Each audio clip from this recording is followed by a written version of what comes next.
আসসালামু আলাইকুম ওয়া রাহমাতুল্লাহ। আপনাদের সাথে কথা বলছি প্রফেসর ডক্টর মোহাম্মদ মহিউদ্দিন উজ্জ্বল। বাংলাদেশ জামাত ইসলামের আমির শফিকুল ইসলাম একটা সুন্দর কথা বলেছেন, আমরা যেন তেন নির্বাচন চাই না। যেন তেন নির্বাচন কে চায়? আওয়ামী লীগ চাইতো যখন ক্ষমতায় ছিল। এখন যারা ক্ষমতায় যেতে হয়তোবা খুব বেশি কোনো রকম বাধা নাই যাদের, তারা হয়তোবা যেন তেন নির্বাচন চায়। তাহলে নির্বাচনটা এখানে মূর্খ না, এখানে মুখ্যটা কি? মুখ্যটা হচ্ছে ক্ষমতা। যেন তেন নির্বাচন দিয়ে আওয়ামী লীগ বাংলাদেশে 17 বছরের ফ্যাসিজম তৈরি করেছিল। কোনো সংস্কার বা পরিবর্তন বাংলাদেশের মানুষের ভয়েসকে শাসনতন্ত্রে প্রতিষ্ঠিত হতে দেয়নি। এখন বাংলাদেশের বর্তমান ইউনূস সরকার, অন্তর্বর্তীকালীন সরকার, তারা বাংলাদেশের শাসন ব্যবস্থা একটু পরিবর্তন আনার চেষ্টা করছে, গুণগত পরিবর্তন, কাঠামোগত পরিবর্তন। সেই জন্য তারা 13টা সংস্কার প্রস্তাব করেছে এবং সেই সংস্কার প্রস্তাবগুলো বাস্তবায়িত হলে বাংলাদেশের ক্ষমতার রিস্ট্রাকচার হবে, যেটা বাংলাদেশকে দীর্ঘকালীন স্থিতিশীলতার দিকে নিয়ে যাবে, দীর্ঘকালীন জনগণের বয়সের দিকে নিয়ে যাবে।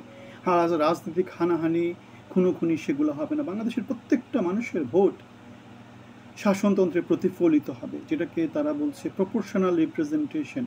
আগে যেটা হতো, বাংলাদেশের অর্ধেক মানুষের ভয়েসকে ক্ষমতাতে শোনা যেত না, অর্ধেক মানুষ বঞ্চিত হতো। এখন ইউনূস সরকার যে অবস্থায় আছে, তারা যেহেতু পলিটিক্যাল সরকার না, তাদের ক্ষেত্রে বাংলাদেশের 90-95% মানুষ বঞ্চিত হচ্ছে, সেটা সত্য কথা। কিন্তু আমরা এই বঞ্চনা মেনে নিতে চাই। কেন মেনে নিতে চাই? কেন দীর্ঘকালীন বাংলাদেশ হয়তো ভালো দিকে যাবে যদি তারা সংস্কারগুলোকে কার্যকর করতে পারে। যেমন তারা অনেকগুলো সংস্কার প্রস্তাব করেছে, 2বারের বেশি প্রধানমন্ত্রী হতে পারবে না সারা জীবনে।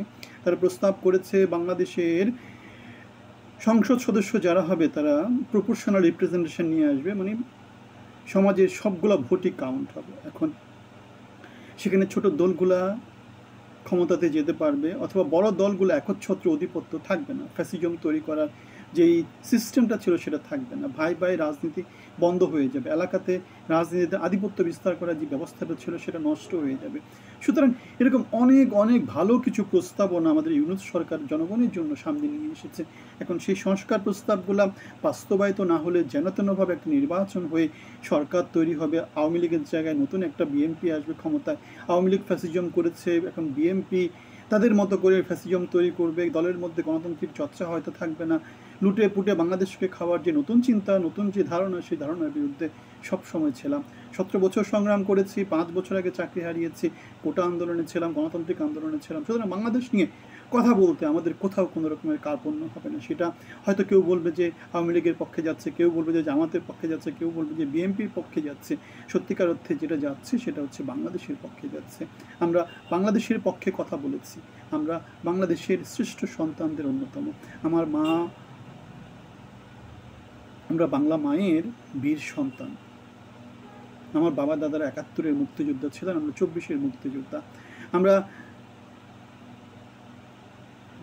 জন্মান্তরে, প্রজন্ম থেকে প্রজন্মে আমরা হচ্ছে বাংলার মুক্তির সৈনিক। সুতরাং আমাদের একটা হক আছে, আমাদের একটা অধিকার আছে, আমাদের বলার মতো যোগ্যতা আছে। বাংলাদেশে আমাদের মতো